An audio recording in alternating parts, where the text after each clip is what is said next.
Asifabad municipality 9వ వార్డులో Congress party అభ్యర్థి రూప్నార్ రమేష్ జోరుగా ప్రచారం నిర్వహించారు. వీధివీధిగా తిరుగుతూ ఇంటింటి ప్రచారం నిర్వహిస్తూ ప్రజల సమస్యలు తెలుసుకున్నారు. కాంగ్రెస్ పార్టీ అభివృద్ధి హామీలను ఓటర్లకు వివరిస్తూ రానున్న ఎన్నికల్లో కాంగ్రెస్ పార్టీకి చేతి గుర్తుకు ఓటేసి గెలిపించాలని 9వ వార్డు ప్రజలను ఆయన విజ్ఞప్తి చేశారు.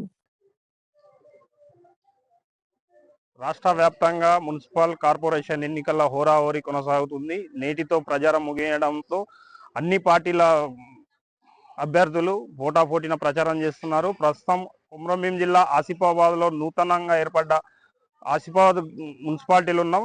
మనతో పాటు 9వ వార్డు నుంచి కాంగ్రెస్ అభ్యర్థిగా నిల్చున్న రూప్నార్ రమేష్ గారు ఉన్నారు. మరి ఈ వార్డుకు ఆయన ఒకవేళ గెలిస్తే ఏ విధంగా అభివృద్ధి చేస్తారు, ప్రజలకు ఎలాంటి హామీలు ఇస్తారు అనే దానిపైన మనం అడిగి తెలుసుకుందాం.